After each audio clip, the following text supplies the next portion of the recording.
to adopt this law, it cannot be implemented in every state. That's the first limitation. Secondly, there are certain provisions which will have to be tested, because so far, subject to correction, constitutional validity has not been challenged. Now, I'll give an example. Now, some states, there is a provision made where under the rules, restriction can be imposed on the fee charged. Now, you have to look at Article 19(1)(g). Now, this provision in the rules can be a subject matter of challenge. Now, the question is, see, when we look at this act, now there are private nursing homes, there are private clinics, radiology clinics or pathological clinics, where this exploitation takes place. But if you look at the act, the definition of clinical establishment, even a dispensary or clinic run by a single doctor is included in the definition of clinical establishment. Now, take a case of slum areas in Mumbai or slum areas in big cities. As a lawyer and as a student, I was associated with an organization which used to take healthcare in rural areas of Maharashtra, one particular part of Raigad district.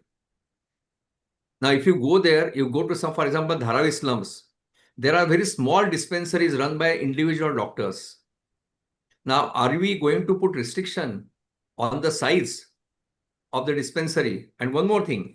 Now, there is if you look at the Delhi rules, the central government rules, the clinical establishment central government rules 2012. Now, if you look at one rule, as a chairperson of the Legal Services Authority, I have gone to various slum areas of Mumbai.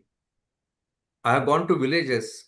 Now, in the remote villages, there is a small dispensary of a general practitioner. And as a part of that dispensary, there is a small laboratory setup which can test the blood for CBC or some simple test. Now, for example, if you go to Rule 8A in the Clinical Establishment Central Government Rules 2012, there is a provision that Rule 8A, every clinical establishment relating to diagnosis or treatment of diseases, whether pathological, bacteriological, etc., are usually carried on with the aid of laboratory or other medical equipment, shall comply with the minimum standard facilities and services as specified in the schedule. Now, in the rural areas, I have seen there are small dispensaries where there's a small unit where blood is checked. Now, if this kind of rule is applied, all those dispensaries will have to be closed down. There won't be facility of checking of blood. So therefore, when we consider implementation of this act, if at all it is implemented in major states, which is still not applicable, I personally believe that we have to make a distinction between a small clinic run by individual doctor and bigger establishment, nursing homes, and those pathological laboratories or the establishments of radiologists or those who conduct other tests or other examinations.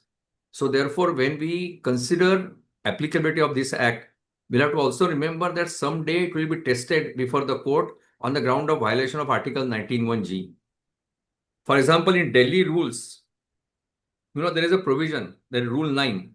Delhi rules means I am talking about central rules. Now, it says that clinical establishment shall charge the rates for each type of procedure and services within the range of rates determined and issued by the central government. Now, the question is whether central government can regulate the fee charged by the doctors, because this will apply even to small clinics. Now, if there is such a provision, in all probability, it will be subjected to challenge before the court. Challenge will be under 19(1)(g). Therefore, the solution which I see is, firstly, it's a state subject. Therefore, there should be movement in the states for state legislation. Now, talking about Bombay, there is old Act of 1949, which deals with registration of nursing homes. Now, several amendments are required to the Act because it is pre-constitution. There were no directive principles. For example, Article 47, there was no Article 21 in those days. So therefore, there is necessity of having state laws dealing with this subject. Because even if you demand implementation of this 2010 Act, unless the states adopt this act by passing resolution by legislature, this act cannot be implemented. And some of the provisions also need to be tested, because it should not happen that with the noble object of ensuring that these private nursing homes and some of the private establishment don't exploit people, it should not affect small doctors who are running small clinics, because they are rendering very good service in rural areas. This is one aspect. Now, if you want to really do work in the area of the public health, one simple solution which I see is that we must compel the state to strengthen the network of primary health centers, because there are primary health centers, but they are not equipped. The stock of medicine is not available. Doctors are not available. So therefore, real emphasis should be on strengthening the network of primary health centers in our rural areas, establishing rural hospitals, and in the bigger cities, public hospitals is the need of the hour. Public hospitals to be established by the state government and the local authorities like municipal corporations, because under every municipal law, it is the responsibility of the municipal corporations or municipal authorities to take care of public health. So this is the real issue. Now, we have to see how this act is being implemented in various states. Now, some states have adopted this act. So therefore, if we want to do systematic work on this, now we must compile, firstly, the rules framed by the various states. What are the rules framed by the various states? Now, which are the establishments which are brought within the purview of this act? So we need to study the extent of implementation of the act in the states. Now, some states may have applied the act, but unless there are rules framed, the act becomes meaningless, because rule-making power under the act has to be established by the states. So therefore, what we have to do is, whichever states the act is applicable, we must find out what are the rules framed, in what area the rules are operating, what are the conditions imposed for grant of registration of nursing homes, because there is a power to frame rules, and rules can provide what conditions should be there before establishment is registered. So all these aspects have to be holistically examined by us before we deal with the issue of implementation of the act. Because calling upon Government of India to implement the act in all states will not work unless the state legislatures come forward and they pass resolutions. So therefore, a lot of work needs to be done at the level of the states. A, where act has been made applicable, in what manner it is made applicable, how many establishments have been registered, whether there are proper rules in place. B, where act is not applicable, even the states can come out with the law dealing with the situation, because it's a state subject. It is in the state list under the constitution. So therefore, various legalistic aspects will have to be examined before we make a demand that implement the act pan-India level. And secondly, we need to demand that the obligation of these states under the constitution of providing medical aid at the affordable cost. Now, this obligation has to be complied with by the state. Now, that is the real challenge before us. So these are in short my views on the subject. Thank you so much, Justice. Abhay, any follow-up questions? No, I think we'll go to Professor Manoj Jha, and after that, then we'll open for one round of questions. So, Professor Manoj Jha. Gayatri, shall we announce the YouTube thing also that it's just on? announce. Yeah, in the chat we have placed the YouTube link, which is the link to the live streaming of the YouTube for those who are unable to join this, because we have over 100 participants right now. Okay. So, yeah. So Professor Manoj Jha is on the call. Yeah. Professor Manoj Jha, please unmute your mic and please put on your video. Welcome. So we are eagerly looking forward to your comments. And you have spoken in Parliament on multiple occasions on the right to health. So Gayatri, can you just give a quick introduction of Professor Jha and then he will start. Gayatri, please. I think these are the people, many of them I have heard for long. Rama Baru, I'm meeting after so long, digitally. Abhay for the first time. Justice Hope. I mean, please, don't introduce me. I'll briefly, I think these are the people who all are there. I think you all are, we all are swimming against the current. So let's not hope to have holidays on tropical beaches. That's that's how things are. Uh, Thank you, Gayatri. Thank you, Professor Baru, Abhavji, Justice Oak. Uh, I can go on seeing so many names I'm familiar with because essentially I'm a teacher of social work in Department of Social Work, University of Delhi, and community medicine was an integral part. And one of my first speeches, which gave me a kind of recognition in the nasty political world, was my COVID speech, which was nothing but inspired by what you all do. Number one, then that also helped me to actually put a private member bill on right to health bill in 2022, which was debated probably for the longest hours, if hours are any indication for the seriousness it commands. But I think I was listening to Justice Oak. He made a very strong point, and I'll begin from there. You know, health is a state subject, no doubt about it. But state-center relationship should also be seen in the context of how federalism as a principle, as one of the hallmark of our democratic civitas is being viewed in recent times. Because certain, if I look back at this at the present government, I think most of the state governments not ruled by BJP, they are very about anything.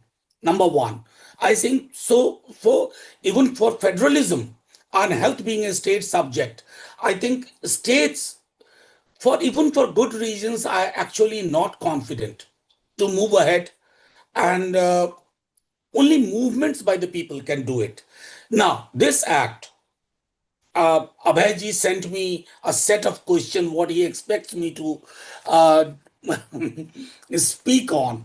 But I'll tell you, this act, which has been actually not put in reality, is a reminder that the health lobby, private health lobby, is very powerful. I mean, I have seen with my own eyes most of the members of parliament, I mean, not most, many of the members of parliament, they have running hospitals. They are running hospitals in South, in West, now even in states like Bihar and UP. And they are certainly not comfortable with this idea. And somehow, I won't only blame the government. Even the party in the opposition succumbed to the pressure of the private healthcare lobby. I agree with Professor Baru, and many people would find many a time people like me or Rama Baru as regressive in our thinking. But post-liberalization, I think this entire, that if you wish to talk about regulation, it is considered as a kind of disincentive, as if you are creating roadblocks for the private. Regulation is not actually, I mean, it is not another word for disinvestment, a disincentive, but it is presented as if we are all red flag holder and we don't want anything positive to happen. I think the post-tribalization, the idea of strong regulation has been sent to the background, followed by bureaucratic inertia, which all of us are familiar with, that the bureaucracy loves to do what it does. And they don't want to open up new vistas or new avenues. Or, as I said, it's not only about the government, even the political parties in the opposition, which might dream of or think of providing an alternative vision, I think there is absolutely no clarity. Public health has an idea, which Honorable Justice Oak was referring to. I think it doesn't get more than cosmetic address. There is no serious thought. And as a result of which, what we find that because of the lack of a movement, and I tell you, all of us have to agree that this idea which we are discussing today on this platform has to reach every street, every village, every town, small town, because people are actually they are worried. I mean, the moment there is even a symptom of fever and there is a possibility of that I might have to go to the hospitalization, people die many deaths even before the actual death.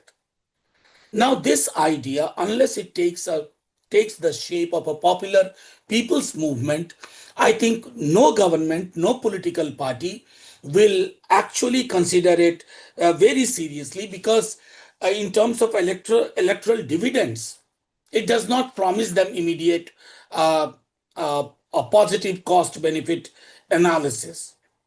Having said that, because this act, if you look at this act, if you read the lines of this act, it challenged the entrenched private interest and no government.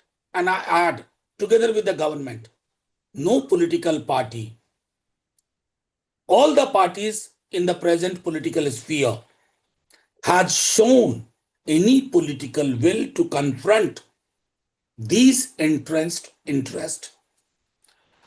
Current government, of course, we know they are more focused on मेरा insurance-driven healthcare उधर एक expansion scissor से लेके आए। than on ensuring uniform standards and fair एक pricing. Minute पूरा गिर जाएगा वो शेयर से। I repeat at the end of my whatever little intervention I wanted to make, I wish to say that until there is a strong public pressure, like movements against medical profiteering, the act shall have no meaning. And I tell you, don't leave this job to political parties or members of parliament. I know their concern is about election. Unless this promises them electoral dividends, this shall remain on the margin of people's memory. Political parties' memory, not people's memory. So what we can do, that if at all we pull in our resources, cutting across political parties, civil society joins in, and we make a strong case that why it is needed, keeping in view the level of income inequality, the level of all indices of poverty. I think what we urgently need is actually a proper implementation of this act, which is pending for last 15 years. And as a society, as a people, we can't afford it. But then many of the things we cannot afford, we continue living with them because we have got accustomed to business as usual approach. Thank you for very much for calling me here. I'm not a health professional, but COVID taught me many lessons. It showed me that it's a house of cards. It can fall any moment. It fell. Let's not wait for another COVID-like situation where we don't have any alternative. Thank you so much. Thank you so much, Professor. I think at this point, we can take a short break and take 2 or 3 comments or questions before we move on to the next 2 esteemed panelists. Gayatri ji, actually, Gayatri ji, Ji. that our former vice president suddenly disappeared. The new vice president has to be elected.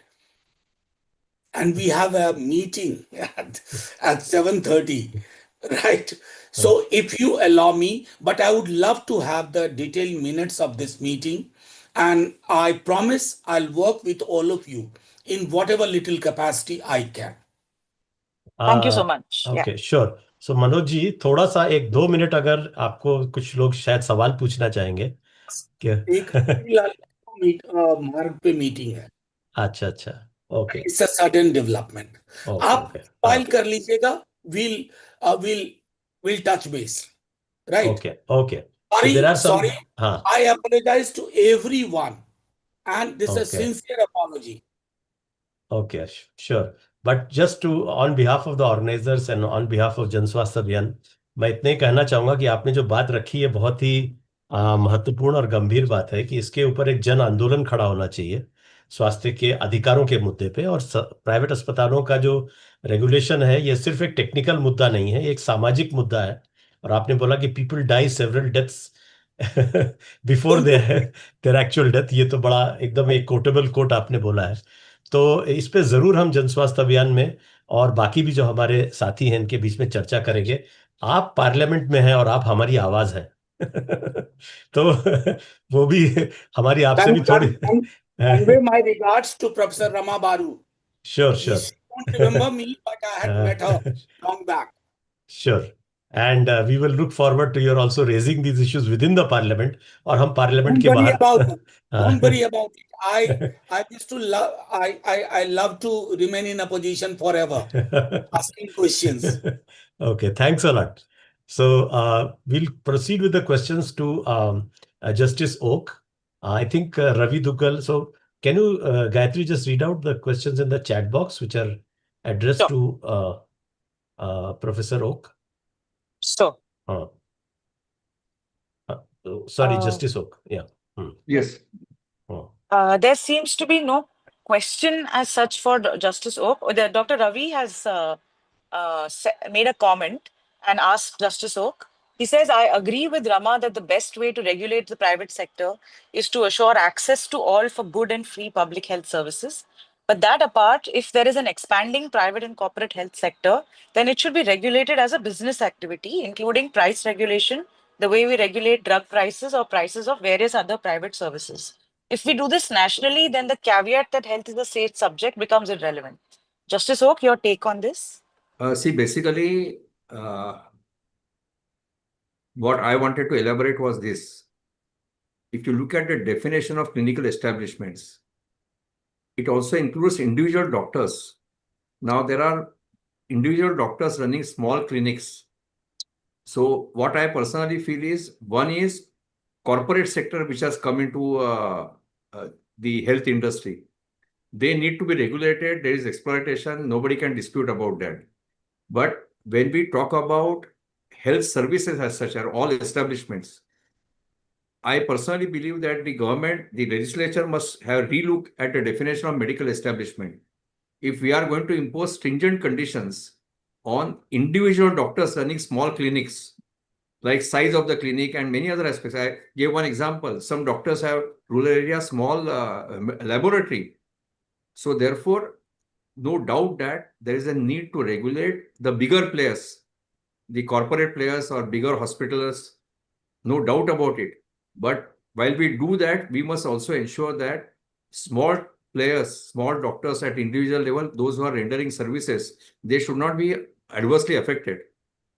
That's my take. And therefore, I began by saying that it is ultimately the obligation of the state. One issue is that we must regulate these bigger players. But at the same time, we must insist that the state must discharge its duty.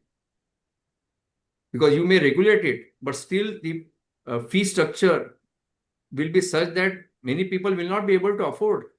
So therefore, real emphasis of the movement should be on creating a public health as an issue. The state governments and local authorities must create more and more facilities, health facilities where treatment is available at affordable rates. So actually, that should be the emphasis of this Abhiyan. And of course, regulating the bigger players.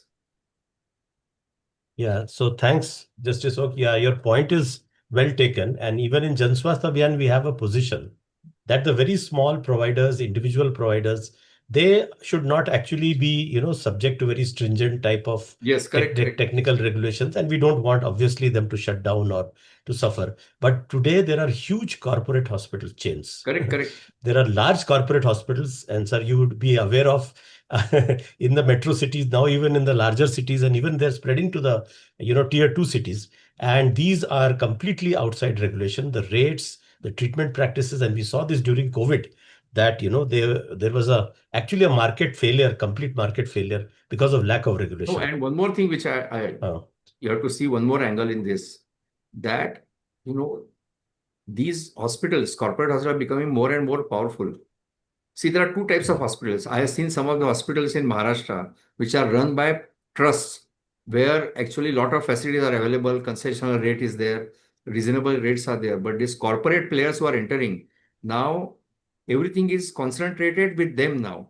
All top class equipment, modern equipment. And so the common man will be deprived of that. So more need is to regulate these big players. And it should not happen that while we do that, there are charitable hospitals of some trust. I know some of the hospitals. Now, hurdles should not be created in the way of charitable hospitals. So therefore, this definition of clinical establishments needs a relook. Okay.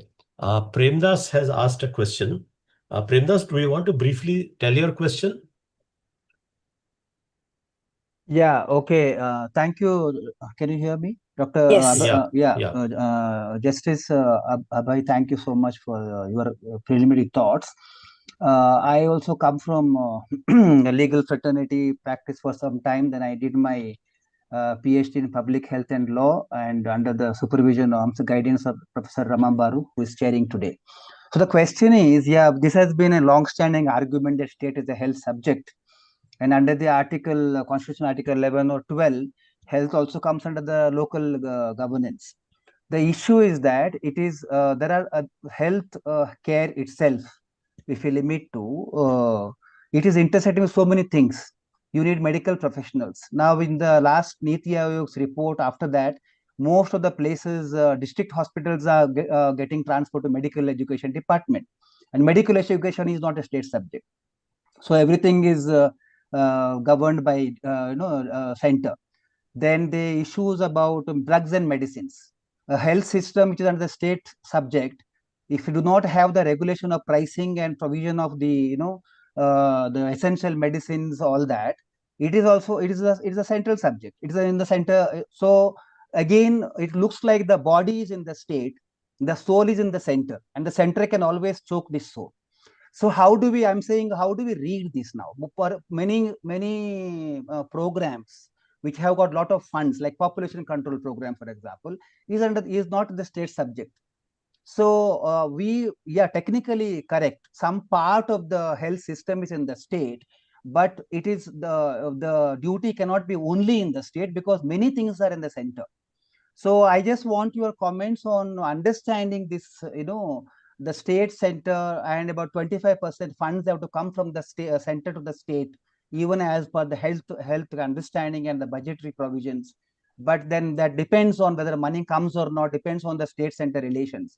So I think, is there a kind of a revised understanding that state is solely a state subject, and states, I mean, I say state, not a political state, but they are provincial states, and they are the only ones responsible for the health governance and health, accountability. My question is that is the center not equally we must look responsible at the for that? entries in the 7th schedule.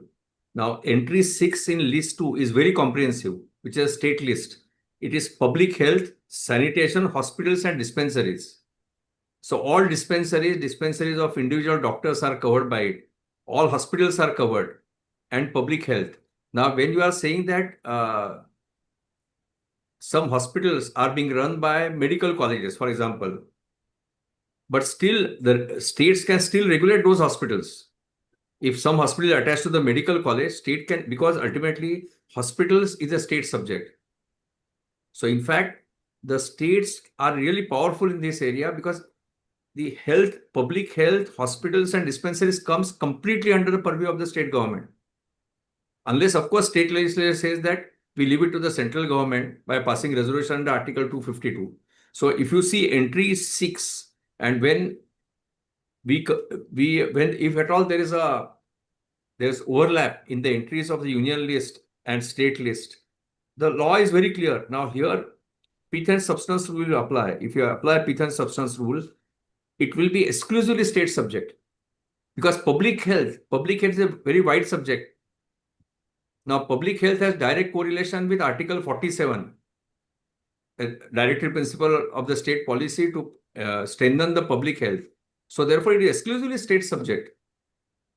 And therefore, what I said was ultimately the states will have to be compelled to do this. And I can share with you, we'll have to find out the data. In many cities, even the municipal corporation, municipal authorities have closed down their hospitals. Some hospitals are allowed to be run by private players. So that's the real issue. Real issue is to be handled by the state and the local authorities. We have concept of local self-government even under the constitution. Okay, I Thank think you. we have Thank two you. more speakers. So Sanjay and Brinal have raised their hands. Sanjay, would you want to ask a question, or can you sort of include this in your intervention, which is next? Yeah, I can do that. Okay, fine. I can include it. So, Yeah. so Brinal, is it okay if we go to the next two speakers and then you can come to your question? Because we have Sanjay, Dr. Sanjay Nagral, and we have Anil Johri ji. Sure. Can do that. Okay. So Gayatri, please introduce Sanjay, and we'll go to the next two speakers and then again open for discussion. So, thank you. Thank you for holding on to your questions. From the perspective of a practicing clinician who has also been a strong voice on ethics and accountability, Dr. Sanjay Nagral, chairperson of the Forum for Medical Ethics Society, is a Mumbai-based surgeon with expertise in liver transplantation and surgical gastroenterology. He has worked in both public and private hospitals, helped pioneer Western India's first liver transplant program, and continues to train young surgeons. Beyond the operating theatre, he has been a leading public voice on medical ethics and healthcare accountability, serving on the editorial board of the Indian Journal of Medical Ethics and contributing widely to the public debate on the future of healthcare in India. Thank you for being with us today. Abhay, if you would like to ask a question, or Dr. Sanjay, if you would like to take the floor. So thanks, Dr. Sanjay, for joining us. And there are basically two questions which specifically, as a practicing surgeon and a medical professional who's also concerned with ethics deeply. One is that this whole issue of regulation of rates is being frontally challenged by the private medical lobby. And essentially, they're saying that this is technically not possible. And there are a range of arguments which are being given. So given your experience also of other countries and the overall scenario, is it technically feasible? Number one. And secondly, the resistance from the private healthcare sector, and especially from the private medical lobby, including the medical profession. How can we overcome this, or how can we deal with this to ensure that at least some reasonable regulation is implemented? So please go ahead. Okay, so thank you, Abhay. Thank you, everyone. And so let me just begin by saying that this whole discussion gives me a sense of deja vu, in the sense for the last 20 years, starting right from the Bombay Nursing Home Association Act, and Justice Oak referred to that, and then the whole struggle and the committee in Maharashtra. I've had a sort of engagement with this whole issue. Incidentally, some of you may be interested to know that the issue of regulation in Mumbai city was actually first taken up by the Medico Friend Circle, and the Bombay Nursing Home Act became the point of contention.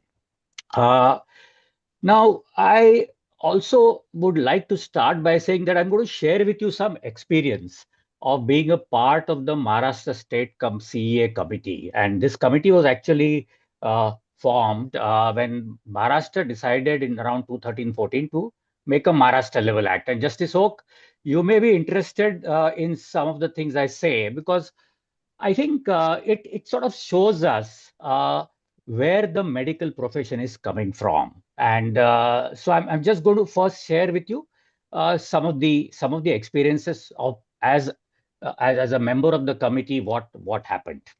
Before, Abhay, I come to your question of rate regulation. So this committee, there were about 18 of us. I was actually nominated by JA. We had a very progressive, a very supportive health secretary at that time who was very keen that this committee actually looks at the issue of rate regulation. But there was, of course, the medical organizations. In the very first meeting, we decided, and this is also, again, response to what Justice Oak said, that we will leave out of the purview of the Act the individual doctor. This was very clearly decided by consensus. And the reason I said this is that as we went along, although this had been decided, we still had many, many obstacles at every stage. I also want to sort of share with everyone that in the very first meeting, we also suggested that we should strengthen the health structure of Maharashtra by because if you look at the Act, one of the early things that the Act says is that the medical profession has a commitment to give emergency care. The Act actually early on starts by. So we said that why not Maharashtra take the lead, and we trained all healthcare workers across institutions in basic and advanced life care support. Now, this issue itself was opposed by the medical professionals. This had nothing to do with rates. So what we must understand is that the opposition that is coming is not only about rates, it is about any attempt at regulation. And so I was first want to propose to this group that whilst we are talking of rate regulation, but there is a historic resistance from medical professionals, medical professional organizations to any form of regulation. And I was shocked because I was making a plea as a surgeon in that meeting that please let's use this opportunity to establish a referral system, to establish an ambulance service. People are dying on the streets when they are transported, etc., etc. And the opposition did not come from the government. The government was actually playing along, saying that we are interested in what you are saying. The opposition to this came from medical professionals because they thought that therefore they will have to or take emergency services. So all the small hospital owners, the middle level hospital owners oppose it. This had nothing to do with individual doctors. So the reason I say this is that whilst the rate issue, of course, came later, and that was even a bigger point of contention, but we must understand where this comes from, which is a sense that the medical profession has developed over the years that, you know, here we are individuals, we have a certain background, we have a certain education. So who is government? Who are these people to tell us how to go about it? And again, COVID is a very good example. I worked in COVID. I worked in the public sector and the private sector. And during COVID also, there was resistance till, of course, COVID was such a huge problem that the government had to crack down. And some of you know that in Maharashtra, in spite of capping, there were multiple incidents where people were still overcharged. So all I'm saying is that the resistance of the medical professionals comes from various issues. Of course, a key issue, and I'm now coming to the rate issue, is the issue that there is huge conflict of interest. We must understand the way healthcare has developed in India. It's not just a private sector. It is a private sector in which doctors are embedded. It's a private sector in which doctors are owners, doctors are shareholders, which is a new way of doing it. And you know the office bearers of many medical organizations are actually hospital owners. And hospital owners today are impacting on policy, even at the central level. If the central government wants to make policy, whom do they call? I don't want to take names here, but there are 3-4 cardiac surgeons in this country who seem to be advising the government. So this is what is happening, that people who are owning private hospitals are not only, the hospitals are not only sort of big, but they're very influential. We must also understand that individual doctors who work in private hospitals, and therefore, Abhay, the point I'm making is that why is there no support to the idea of control of fees in the private sector from the medical profession? Because even individual doctors who work in hospitals, their pay, their remuneration depends on their income. And the income, no one sees the actual work, the quality of the work, or what you're doing for patient. It is the total income you bring in. So therefore, the doctor has become a part of the whole profit-making system, and therefore, for them to separate themselves and say, look, that we feel that our citizens need accessible care is becoming extremely difficult. But the final point I also want to make is that 2 points rather. Healthcare in India is very corrupt. And when I say corrupt, I'm talking of a system of commissions and cuts, why do I bring that in here? Because this also impacts on costs. It's not an issue of morality, forget ethics. It's about costs because of the money that is exchanging hands. And this is an area where, by the way, I want to remind this audience that the Maharashtra government actually announced a few years ago a committee to look at a law to stop cut practice. I know that committee, we wrote to that committee, and that committee was disbanded. Again, to say that behind the scenes, it should be very clear to us that there is a very powerful lobby of doctors, not only corporate hospitals, not only big hospitals, but middle level hospitals, nursing homes, who are scuttling because they see it as a threat to their day-to-day practice. How did we come to this pass where 70% of or 80% of healthcare is provided by the private sector? How did we come to this situation where doctors have become a part of the private sector? I mean, that's history, and I think there are many explanations. And there, I think Justice Oak is right that somewhere along the line, the reality is that we seem to create two parallel systems, one which has now become very powerful.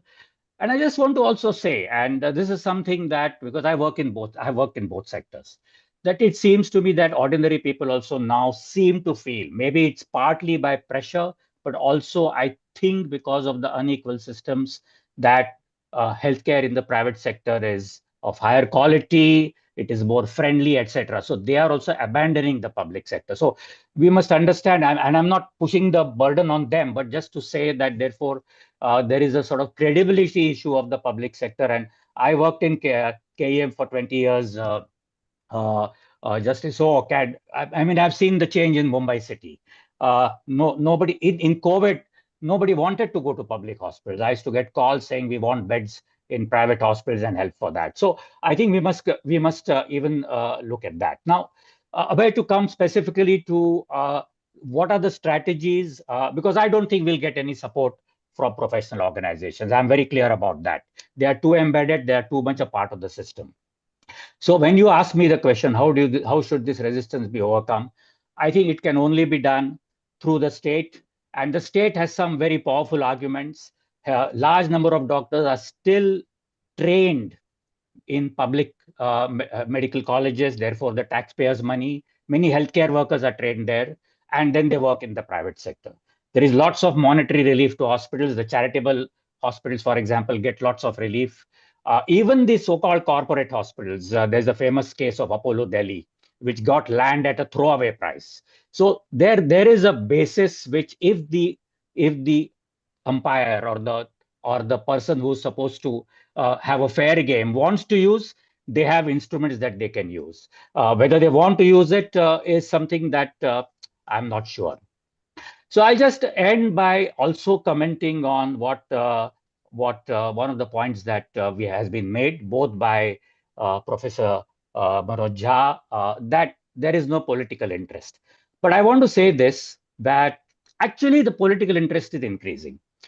But I think the problem is that it is increasing in a certain direction, which is the mass insurance-based schemes. It is not that there is no political interest. People have won elections on some of these issues, starting from Arogyasri in Andhra Pradesh, and now, of course, PMJY. So there is some political interest, but that political interest is in a very limited way, in a performative way, where the state is now buying healthcare from the private sector. And therefore, in a way, the state is subsidizing the private sector, but there is political interest.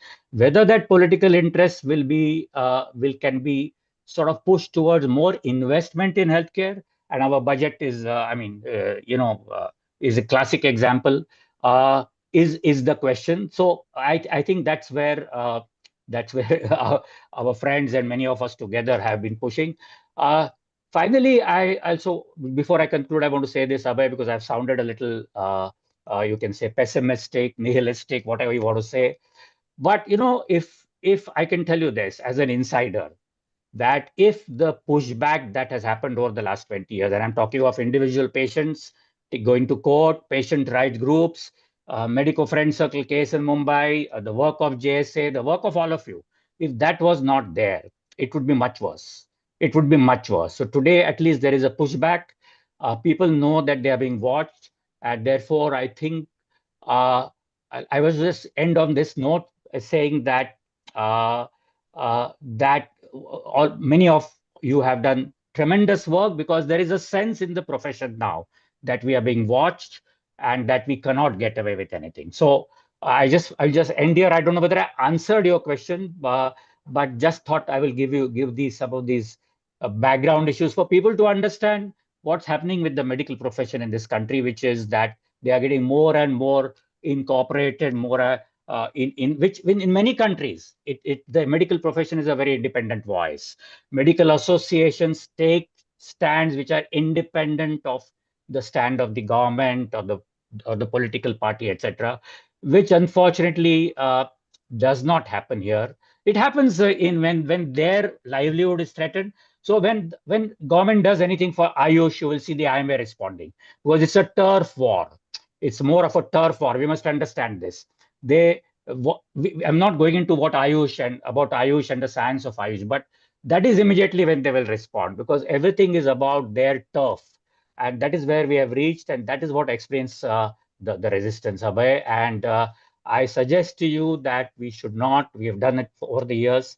We must, there is a small section which we must connect, and you have connected with that section. We know that across Maharashtra, there are several individual doctors who have supported what JSA, JA does. But that's a small section. And therefore, let's understand this reality and go forward. Thanks, Sanjay. That was quite extensive and quite frank. And I agree that it was a bit pessimistic, but it is very realistic. So we have to deal with the reality. And now we'll come to our next panelist. But before going there, I just touch upon the rate regulation point, because you didn't speak about that. And that is, I think, very important from a technical point of view, because the objections to rate regulation, which are coming in the Supreme Court PIL, which I'll very briefly talk about later, are all technical objections coming from the medical associations. And they're arguing that technically you cannot regulate the rates of a medical service. And I think that that is something where just from from a professional and technical point of view, a counter needs to be given. And the Forum for Equity and Health, and Gayatri is here and many other friends from FEH are also here, actually took the lead in formulating a testimonial for the Supreme Court, where it was very coherently argued that across the world, in many countries, today rates are standardized, even in private healthcare. And the example of Japan, which has gone one step ahead and which is legally said that you cannot make profits out of healthcare.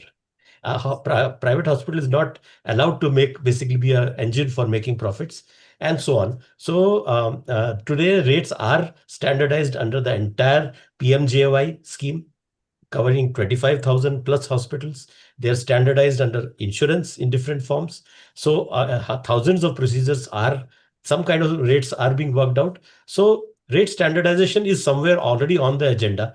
So probably technically it is something which at least to some level can be standardized. That doesn't mean every case will be straight jacketed. There will be complex cases, there will be complications. But in the very large majority of cases, that rate standardization is something that probably we need to argue for. Abhay, can I just quickly respond to that? So you're absolutely right. And there are many schemes now where hospitals have agreed to capping or rate standardization. And I think the reason they do it, and it's a good reason actually, which is that if they say that if we get volumes, so finally it is about money, but so be it. If they get volumes, they are willing to therefore standardize rates. So there is a monetary calculation there, but so be it. But I think the problem there, therefore, is that, and this is coming up in MPJY, PMJY, and everywhere, that unfortunately, as I said, there are lots of fraudulent cases, etc., because it's an easy way to make quick money. But yes, volume-driven care and can control costs, and the funder, whether it is insurance or whether it's government, can control costs. Whether government will reach that level, I am aware that in Maharashtra, in several tier 2 cities now, tier 2, tier 3 cities, lots of private hospitals, 80% of their work is through PMJY and the socialists. So if that is happening, in a way, the government is controlling the market, in a way, because they are buying care, they are supporting 80%. So that's one model. Now, whether that is the model we want to go is another level of discussion. But yes, and therefore I say that it's quite a political issue right now. Okay. So Gayatri, can you just please introduce Mr. Johari, and then we'll hear him. So from the side of regulation and consumer protection, Shri Anil Johari, Governing Council Member of Consumer Voice, the voluntary organization in interest of consumer education, which has worked for consumer rights since 1983, and representative of the National Council for Clinical Establishment, is the former CEO of the National Accreditation Board for certification bodies under the Quality Council of India, with over 44 years of experience in quality standards and accreditation. He has supported regulators across sectors, from medical devices to hospital safety, and brings vital insights into how regulatory frameworks can better safeguard patients and ensure accountability in healthcare. Abhay, if you can So start. thanks, Anilji, for joining. We know that you're abroad right now, but thanks for taking out the time. And as a very senior consumer advocate and activist, do you think that consumer groups in India have actually played a sufficient role in ensuring the implementation of the Clinical Establishments Act and regulation of private healthcare in general? And also, as a member of the National Council, which we keep hearing about and we sort of perceive as being a very important forum. What has been, very briefly, your experiences and challenges there? Because several things are stuck at the level of the National Council, including the framework for regulation of rates, including the minimum standards notification. So what have been your experiences, and how do you suggest that we can move ahead now, including consumers, community-based organizations, health activists? What role can be played by all of us, including consumer groups? Please go ahead. Thanks, Abhay. Thanks for inviting me. Yes, I'm happy to be joining this forum. My own experience was more on. Can you please speak a little louder, or maybe increase your mic volume, because your voice is a little less. Thank you, Abhay. Can you hear me now? Yeah, I can hear you. Yeah. Thanks a lot for inviting me. I'm happy to have joined this program and to so many luminaries on various aspects of regulation of healthcare. My own background is more on quality and standards than anything else. So before I answer the question, a couple of points I would like to make. Number one, globally, it was accepted that if there's a product or service which is having health or safety implication, it should be regulated. And it was so in India as well. For example, our Drugs and Cosmetics Act is as old as 1940. There was a Prevention of Food Adulteration Act out there. And this has been codified now, since that whether this practice was there. If you went to WTO events, whether they are not segments like TBT and SPS. Anil ji, आपकी आवाज थोड़ी सी कम आ रही है, थोड़ी सी फेंट आ रही है. So maybe can you just check your mic volume, or and maybe speak a little closer to the laptop mic. I can speak closer. I think. Yeah, this is better. Yeah. Okay. So in WTO, this has been codified through agreements like barriers to trade for products, or SPS, sanitary and phytosanitary measures for food products. Same is true in case of services, which is through General Agreement on Trade in Services. And if you look at that, it lays down the grounds on which services can be regulated, which include health, of course, and safety, environment, deceptive trade practices. So that's another ground which is in products as well. National security, privacy of data, and public order and governance. These are the grounds listed. So this is now codified globally. So it's nothing new that, I mean, nobody should be saying that why India is regulating healthcare because this is part of a global system. That's the first point I would make. Second is that there was a mention that there's a resistance to regulation. I think there's a resistance to regulation. Any of us, if we are regulated in the system, it's a inherent reaction of everybody. Every industry has resisted regulation, but one change in product side which happened was threatened by competition, threatened by imports of goods. That there are several sectors in industry which actually back regulation. It might surprise you that even on product side, it was discovered, it was realized by the 2017 and a part of, in those days, surveys and being part of some of the dialogues which were taking place, that our product regulation was 15% of Europe was regulating at that time. 15%, 1/5. Medical devices were unregulated, chemicals were unregulated, telecom equipment was unregulated, textiles was unregulated, toys were unregulated. Something like machinery safety, even today, it's a transition, not yet. So there was a huge deficit of regulation, which government is trying to fulfill, and you might have seen many quality control orders coming out, which is regulation. So regulation, the deficit has been there. Now, I mean, I would say that it's very nice that the Establishment Act come out in 2010. My problem, I mean, the focus has been on rates right now, and on all the decisions that we had, and focus on implementation. But before implementation, the Act, there are certain obligations that have to be fulfilled, which to my mind have not been fulfilled. For example, minimum standards are yet to be notified. They are not fully notified. They are only notified for medical labs. And I know from being a member of NCCE that these dates have been finalized, but it's taking so much time to notify them. It's more than a year now. It's taking so much time to notify them. So unless they have standards for healthcare notified, what are they going to implement in any case?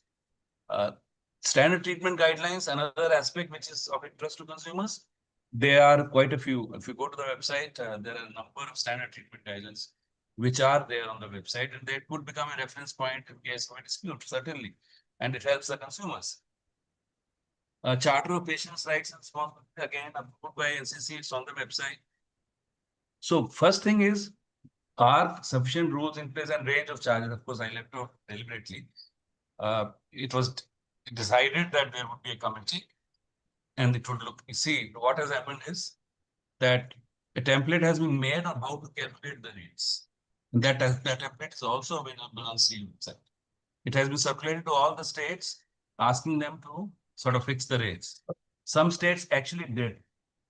And then they came back to say that why not centrally propose a range of charges and then circulate our state components, which actually makes eminent sense. And this was discussed and decided. And two references were quoted, some of which are quoted here also, that there are rates, some rate fixation under Ayushman Bharat, and there is certain rates fixation under CGHS. So there are references available. They may, the hospital community may say they are less and they are low, but they are there. They are being paid and they are being operated. So there is some reference available. So this is one point that I would like to make, that we are not yet, all the obligations that central government has under the CA have not yet been fulfilled. So where is the question of implementation? Second part is, interestingly, of course, this reference to state list and central list has come up. It's very interesting that standards for products is listed in central services. I just always wondering why standards for services were not mentioned in the central list. So you see that all product regulation is being carried out with central government and doesn't have to depend on the state governments, etc. So now coming to your question that you asked me on two parts. I have been associated with consumer movement since my posting in what is called a consumer affairs department in BIS in 1980. And I observed a lot of consumer activists and consumer things. Unfortunately, my view remains that consumer voice is still very weak, despite so many years of consumer movement. 1986 was when Consumer Protection Act came. I'm sure they were activists before that. Consumer voice remains very weak, very fragmented. And especially an area like healthcare, where states are responsible, consumer organizations need to push this. Each consumer organization needs to push its own state rather than the central government alone. So that's one part which is quite weak, and although that's the only part which can put pressure apart from judiciary, to my mind. People's pressure and judicial pressure. These are the two things which work when the governments are reluctant, and these two have to be used. My experience in NCC, frankly, I'm disappointed that it seems to not do as much work as, I mean, why 15 years later we are still talking about standard they should have been fixed long ago? Why not in 2010, in 2025, there's no reason for talking about building standards in healthcare, even if rate was a very contentious issue, but they are not there. So it's quite disappointing that this is not moved as quickly as it should have in human interest. It's not moving as quickly as it has. As I said, I remember we finalized the minimum standards maybe a year and a half back, when that election time was there. I still remember. So it was mentioned that after the election time is over, they'll be notified. This is the period of the code of conduct. So I mean, much more needs to be done, honestly, on NCC. I think whether they're source constrained, whether they are reluctant themselves, but it's a pretty pessimistic situation, so to say. But I think at the end of the day, people's movement would what would affect this, would move this forward, and of course, judicial intervention, and you know that Consumer Voice has also gone to the Supreme Court, to the PI. So we hope that something can come out of these moves. Thank you. I'm done for the time being. Thank you. Abhay, anything you'd like to add? I have a few questions from the chat. Okay. So probably before we go to the questions, the functional part of this today's webinar, which we have not publicized very much, but is very important, is the public interest litigation going on right now in the Supreme Court, as Johari ji just mentioned. So basically, I'll very briefly in a few minutes, inform everybody on the call that there is already a major legal action being led by Jan Swasthya Abhiyan in the Supreme Court of India on this issue of implementation of the Clinical Establishments Act and also larger regulation of private healthcare. So there are 3 PILs actually going on right now in a similar track. One is by the Veterans Forum, one is by Jan Swasthya Abhiyan. Jan Swasthya Abhiyan PIL was filed in 2021, January 21, almost 4.5 years back. And a third is now also been filed by the Consumer Voice. All 3 PILs are essentially arguing that the Clinical Establishments Act should be implemented in entirety, that Patients' Rights Charter needs to be implemented. There needs to be standardization of rates in private hospitals, and also display of rates and other such provisions need to be implemented. So these PILs have, so I'll mainly focus on the JSA PIL, but the others are also relevant and sort of in parallel. And in these PILs, basically, as Johari ji also mentioned, we have highlighted the fact that the central government, and more specifically the National Council for Clinical Establishments, has not notified the minimum standards which are expected to be notified by 2014, within 2 years of publication of the rules. So there's more than a decade of delay just in notification of the standards. And until the standards get notified, no other effective regulation or permanent registration can take place in the states. And this is also a little information which I'd like to share with Justice Oak, that while of course the states need to do various things, but the central body, the central government, has also actually completely failed to do certain very important, take certain very important measures which would be applicable at least to the 12 states which have already adopted the Central Clinical Establishment Act. 13 in fact now, 13 states. 13 now, okay. Yeah, so I think Telangana and some other state has been added recently. So so now basically this under the PIL, I'll not go into the details, but the important point is that the last 2 hearings I think have been quite significant, and we have been, of course, arguing through our lawyers, and we welcome the fact that Consumer Voice has also filed the petition. So now it's kind of the three sort of, you can say, people-oriented and consumer-oriented petitions have been clubbed together. So the last hearing, which took place on 24th of August, basically it has been, now the court has taken a serious cognizance of the fact that the rules are not being implemented. The court has clearly said that the Clinical Establishments Act rules 2012, which have been notified, have not been stayed by the court. So therefore, they need to be implemented as an applicable law. This is a very important, I think, statement which the court has given, the bench has given recently from the Supreme Court. And also, they have said that, the consultation process with the Attorney General of India and also with the National Council needs to be completed in the next couple of months. And the final hearing would be held on 18th of November in this year.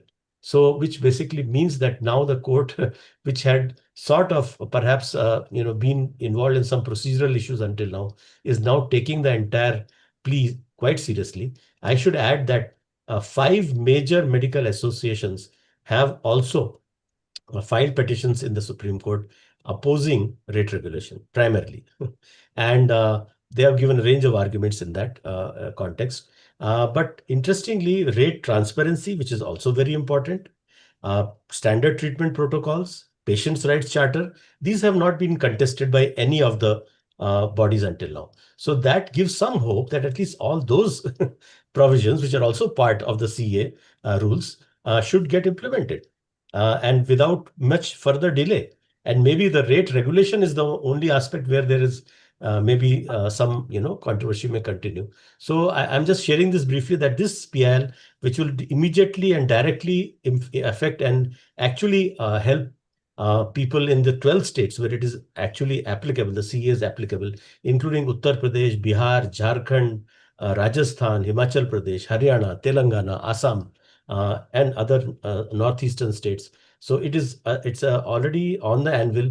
So it is very important, I think, that all of us across the country, and especially people from these 12 states, health activists, consumer activists, all other kinds of groups, demand that our states governments and the central government should implement this act, of course, in a due proper manner, not in a heavy-handed manner, not shutting down small private hospitals or individual doctors. That is not the intention, but in a reasonable way, it should be implemented. I think the time has now come to really raise this as a strong demand and support the moves in the Supreme Court through a larger public demand.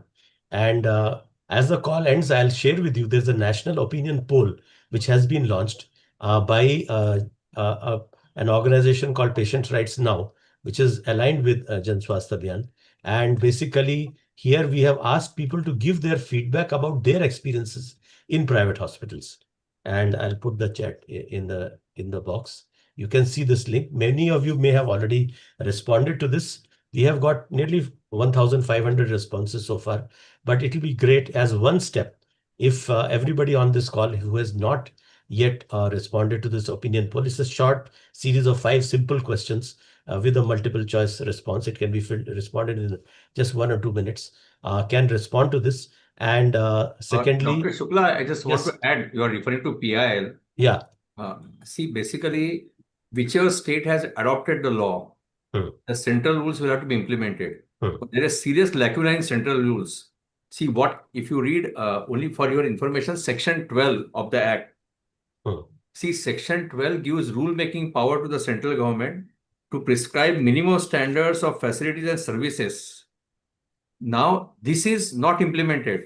If you see the rules, Rule 8A only lays down minimum standards for medical diagnostic laboratories and pathological laboratories.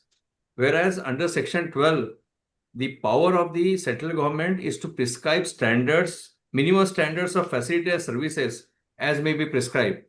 So if central government exercises rule-making power by prescribing minimum standards of facilities and services, only in that case there will be effective implementation of the Act. Because once minimum standards of facilities and services are prescribed, it can become condition precedent for registration.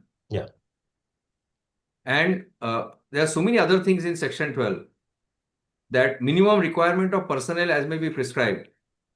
So even by rule making, exercise of rule making power, how many personnel are required in a particular clinic, that can be specified.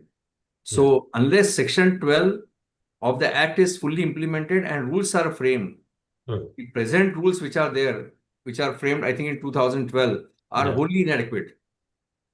So actually, your concentration before the Supreme Court should be that the central government should fully exercise power under Section 12 and frame the rules.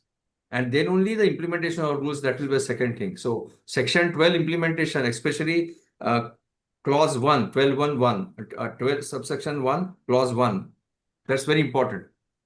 Okay, thanks for this legal clarification.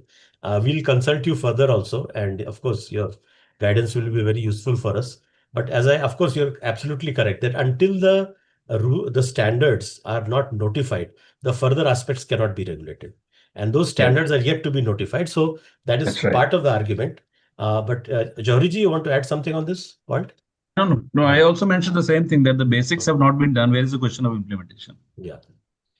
Okay, so I think now we'll open up for the next round of discussion. So Gayatri, can you just see the chat box and ask people to raise their hands so that, we can... Anybody who has a question, you can write it down in the chat box. I'm making a note.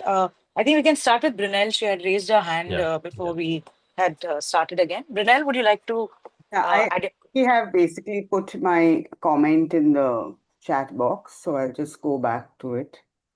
If you can. Okay, I basically had this because this is something that I have been, and this is perhaps Justice Oak can take this question. How do we, I mean, this is basically a classical governance dilemma, given how things are today in the country. How do we ensure strong regulation without creating an over-centralized, intrusive state? And how can we strengthen state governments and make them accountable, especially when many politicians are convinced of the private sector's role and have vested interest? And how do we make, and maybe the others in the group, the other speakers, how do we make rate regulation and minimum standards a people's issue?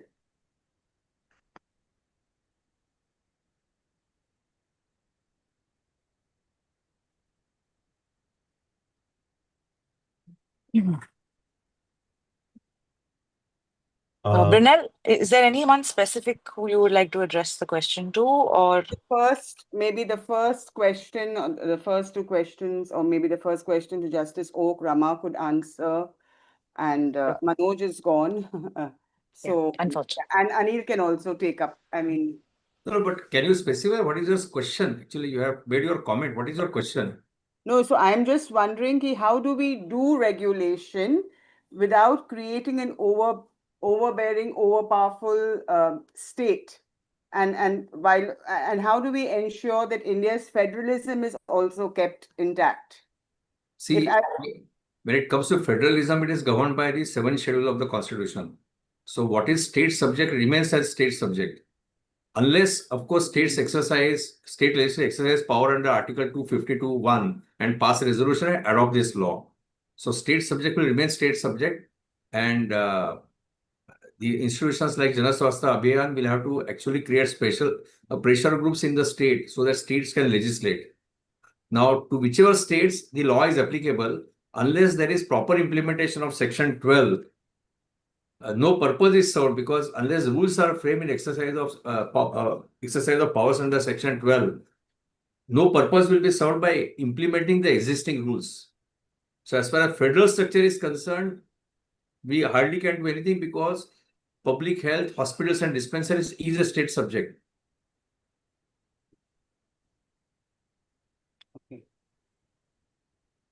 Okay.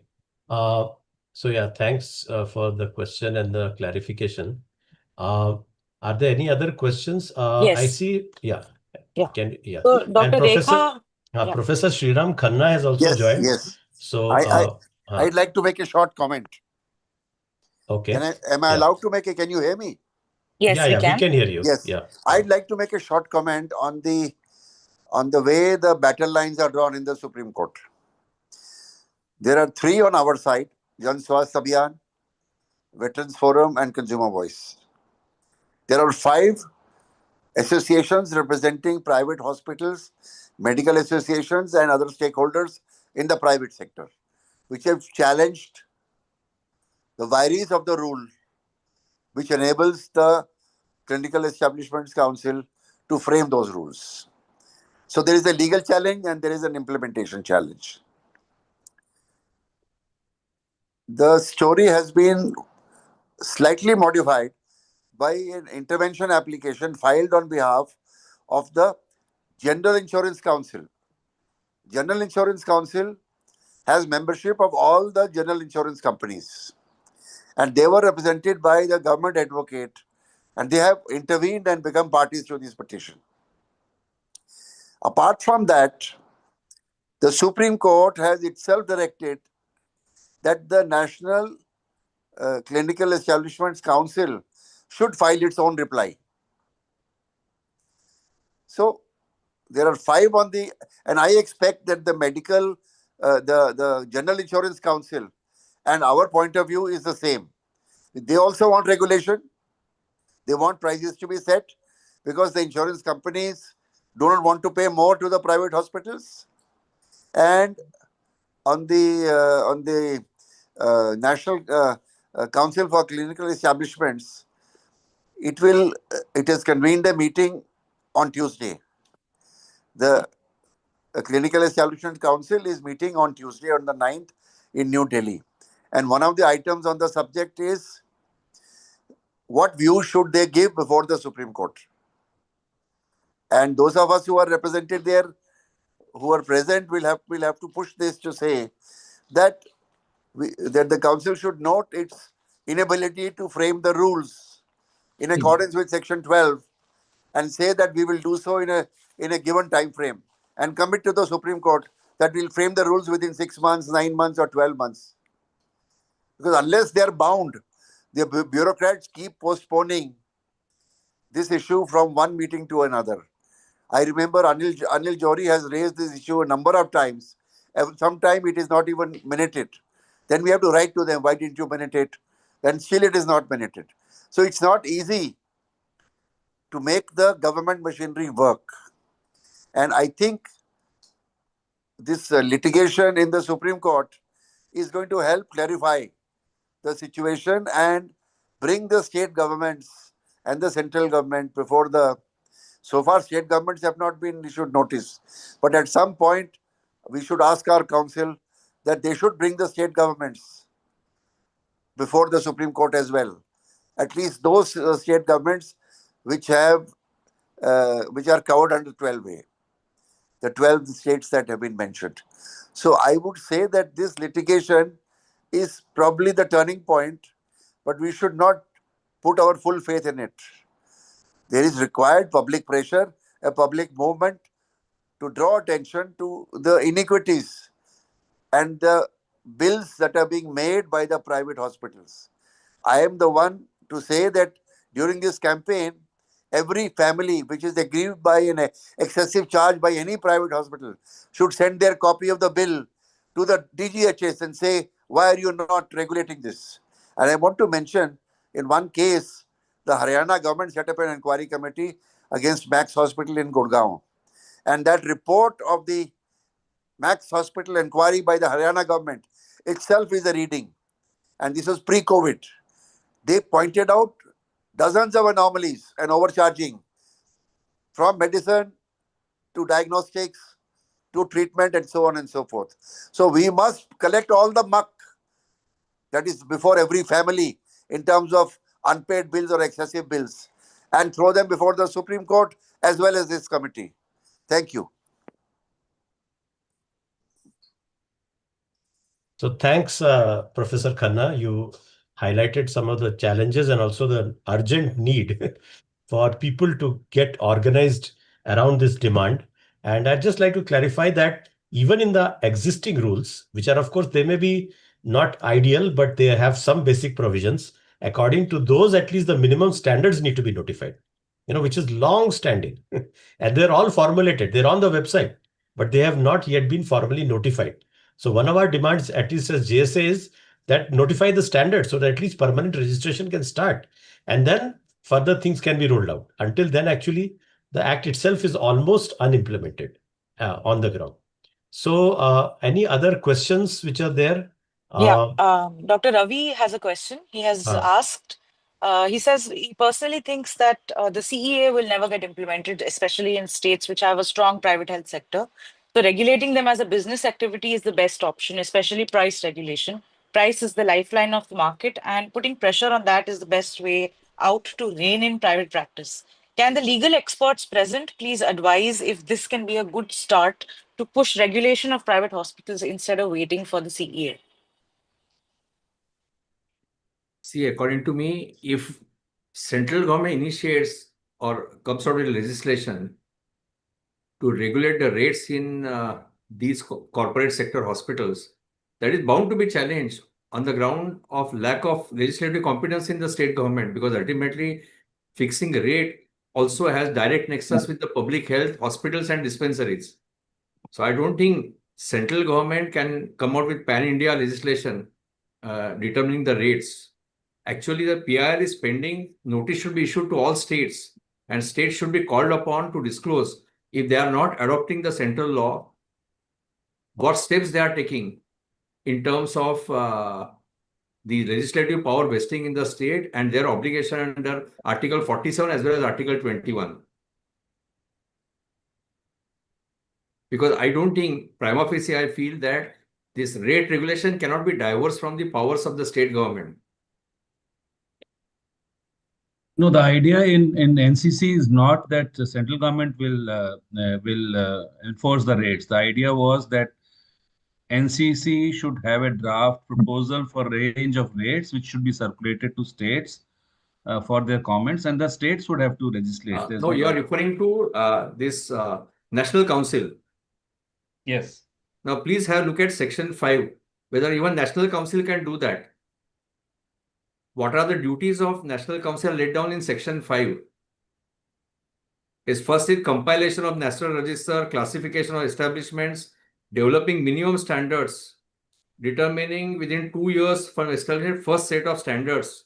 So determining standards, collection of statistics, and some other function as may be determined by central government. So central government will have to confer power on the National Council to decide framework of rates. As Section 5 stands today, I had doubt whether even National Council can do that, unless central government empowers it to do. That is clause F of Section 5. Okay, so I think we should also take any other comments or questions. There are many senior health activists, public health experts on the call. Dr. Shukla, in fact, taking clue from what Mr. Zohri has stated, in fact, you can insist on implementation of clause F of Section 5. The central government must empower the National Council. Okay. That can be also subject matter of your PIL. When you are on the call for implementing the act, clause F cannot remain on paper. The National Council must be empowered by passing order under clause F. Okay. Sure, we'll definitely discuss that. So any other comments? I see Indira has put some points in the chat. She has also mentioned about Ashok Agarwal ji from Delhi, who is a very active like a legal activist, especially regarding charitable hospitals fulfilling their obligations, but I don't see him now on the chat. Meera Shiva is there, Dr. Meera Shiva. She's also a member of the National Council for Clinical Establishments and also part of Jan Swasthya Abhiyan. So any of you who would like to add anything, any comments, or not just purely from a legal point of view, but also looking at the social and other aspects which we have been discussing. And then I think Rama, if you are still okay, maybe you can give some further comments. Standard treatment protocols, patients' rights. Who's speaking?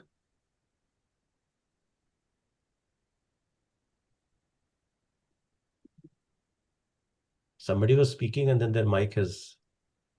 I think that was a error. I don't think anyone okay. was trying to. Okay.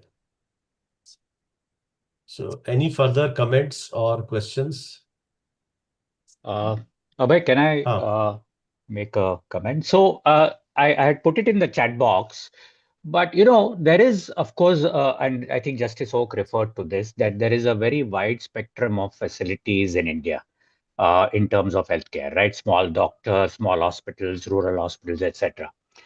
And all of them are a part of the private sector. And one of the things we have seen whenever we talk about regulation, and especially in the CEA context also, is that those who are in small hospitals, those who own small hospitals, claim that this is actually a conspiracy by the big hospitals. The world is full of conspiracy theories, but yet another one for you. That I was told that time when by many of my colleagues that why are you falling prey? My batchmates called me from various small places in Maharashtra, saying, "What are you doing? This is the conspiracy of all the big private hospitals, corporate chains to shut down small hospitals." Now, I'm not saying it's obviously over imagining, but I think this is yet another challenge we have, which is, and we try to look at that. And what we did in the committee was we said you cannot have the same set of regulation for a big hospital and a small hospital, etc. So that nuance is needed. But I don't think this is a conspiracy. I think that is used strategically to scuttle any regulation. And I think, therefore, with all due respect to the small hospitals, the small doctor, no country in the world, a civilized country which cares for its people, allows unregulated activity. Even if you are an individual doctor in a slum, you cannot be giving intravenous fluids in your clinic. So that also needs regulation. So we must understand that everybody needs some form of regulation. Yeah. So this dichotomy, whilst we understand it, but I think is a tricky one. It's a very double-edged one. Sure. Suhas has put a couple of comments and perhaps questions. Yeah, I can Yeah. read them out. Yeah. So Yeah. he asks, he has a question for Dr. Sanjay. He says, do you mean that the insurance schemes should continue when they are being used as a way to divert public funds to private sector? That is one. Then he asks interventions by... It's she. Sorry, Suhas. I'm so sorry. I'm sorry. Uh, I apologize. She asks interventions by health rights activists and informed civil society with finances from NRHM helped improve the public health services and the number of patients in public sector increased. However, the situation in urban megacities for the poor and marginalized is very bad. How can we improve the health services, specifically in the context of climate change severely endangering lives of poor workers in open, such as street vendors, construction workers, et al.? And finally, she has asked, Abhay, have we included demand of budgetary provisions and adequate personnel in the prayers in any of the three cases? So one or two of them were directed at me, but let me say that question 2 is a very wide question. How do we ensure that there is adequate healthcare for everybody? It's an important question, but I don't know how I can answer that immediately. But I will try and look at that first question, which is that we are diverting therefore funds from by the publicly funded insurance schemes. We are diverting public funds to the private sector. That is true. That is true. The way I wrote on this once in an edit I did for, I think, the Indian Express, that this whole scheme is essentially temporary relief. It's like you have an accident and you therefore announce ex gratia payment to everybody. This cannot be the way forward because clearly what it means is that it is first of all a tacit kind of acceptance by government that we cannot provide the service. So therefore we will help you to go to a private sector hospital. But I also look at it this way now, which is that, yes, I think it is giving relief to some people.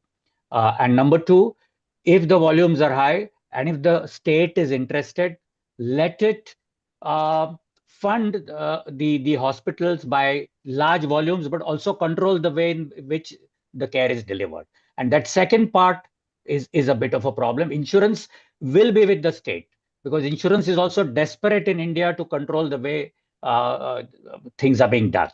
So there is actually a convergence of interest of the state people, the insurance sector, but of course, when we say the word state, what is the state? Who is the state? Who's taking decisions? Who's working behind the scenes? So I think this word state is itself a problem. But anyway. Okay. So, yeah. So any other final comments? Because now we've crossed 8 o'clock. As I said, there are many senior activists on the call. Dr. Anand Phadke is there. He has been centrally part of the demanding regulation of the private healthcare sector in Maharashtra. He was part of the same committee which Dr. Sanjay Nagaraj mentioned in 2014 to draft a Clinical Establishments Act for Maharashtra, and he was also part of the national level processes by JSA, regarding the Clinical Establishments Act. So, and Meera Shiva is there. As I said, she's a member of the National Council and has been active on these issues since many years. Indira is there, who I already mentioned. She has put some points in the chat box. So any other points which you would like to make? This is Anand Phadke. I think the issue is very, very complicated, and therefore I don't think that within a couple of minutes any meaningful comment can be made which can reduce the confusion and complexity. So thank you. Okay. So thanks, Anand. We get the point. But we'll have to continue these conversations in some form. Of course, maybe the webinar may not be the best forum to actually dissect out the complexities. Abhay, I just want to say, having recently accessed care for cancer through the private sector in Mumbai, I have personal experiences to share, and not here, but I will be happy to get in touch with you personally on this matter. And then if those lived experiences can be used for anything, I'll be happy to share that. Yeah. Yeah, definitely. So those personal experiences will also further, inform us and also, sort of help us in formulating our understanding. So Rama is still there as the chair. So Rama, would you like to make any concluding comments? After that, probably we can wind up. Thank you very much. I think it has been a very, very rich discussion. We've had many interesting insights from the legal profession, Dr. Nagral, and the other panelists who spoke. I'm not going to summarize, but I think the point that you made, Abhay, that if the PIL, it will hopefully be a path ahead. We all, like Professor Khanna said, it is a loaded situation, and as I said in the beginning, the power of the private sector is enormous. Its tentacles are very deep. But having said that, I think I like what Brunel said, that maybe we should bring lived experiences, and that link you have given in the chat, that if we know of patients who have had these. So, I think this way would be a good way forward to bring in the evidence to continue to mount the pressure. And I think the role that you're all playing is to build this larger alliance of all those who are present here to take this issue seriously for the health and of the people and a non-exploitative health sector. Thank you very much. And thank you, Dr. Gayatri. Thank you, all the participants. So thanks a lot. I think we'll wind up now. I was looking for Gopa Kumar. I think he's not been able to join. Gopa has Are sent you? me a message, but he basically said the central government has legislative competency to control prices. It's under the concurrent list. I mean, as an wherever it's an essential commodity, the Act controls prices of agricultural products also. I think he wanted to know whether that same logic can be applied to the health sector. Yeah. Yeah, he's given his comments. So I'd like, while concluding on behalf of the organizers, Jan Swasthya Abhiyan, I'd just like to thank everyone who has contributed to making this webinar a lively exchange. And I think we all agree that the issue is quite complex. There are no one-line solutions. But we as a society, as as people of this country, and as of course also legal experts, consumer activists, medical professionals, and different people from different backgrounds, and even parliamentarians, we need to really bring together our energies to crack this problem. And private healthcare has to be regulated in public interest. Despite the complexities, we have to move through those complexities. We have to resolve them. But so therefore, Jan Swasthya Abhiyan's PIL is at least attempting to place the issues on the national agenda, is pushing the issue along with Consumer Voice and Veterans Forum in the Supreme Court. So we hope that, in the next couple of months, there will be some forward movement from the court. At the same time, as a broader social, alliance, or as a set of social actors, let us continue this discussion. On one hand, dealing with the complexities, but on the other hand, not giving up our broad common vision of ensuring affordable, rational, and equitable healthcare for everyone, which includes regulation of the private healthcare sector, especially the corporate and large private healthcare sector, which is today posing a huge range of challenges for people across the country. So thanks again to Rama for chairing the session, to Gayatri for moderating, to all our 4 speakers who gave excellent inputs for the audience, and for everybody in the audience who asked questions, who responded, including Meera, who has been encouraging us with her responses, and all of you for joining. I think, Amir, you would have taken, or we will be able to record all the email addresses which have been given by various participants. Let us connect all of them with JSA in some form and with this activity. And I conclude by once again appealing to you. You have seen the link for the opinion poll in the chat box. Please download it and forward it to your contacts, and let us get maximum number of inputs from people across the country. And admin, somebody is raising the hand. Is that Garge? Who is that? Hello. Yeah. Huh. I'm Dr. Rita Savla. Sorry, I missed the entire session because I just came to know, somebody just forwarded me, and then I just came to know about the whole detail. Okay. So of course, it's very important. As a doctor, I'm seeing, as a social activist, I'm seeing the big problem.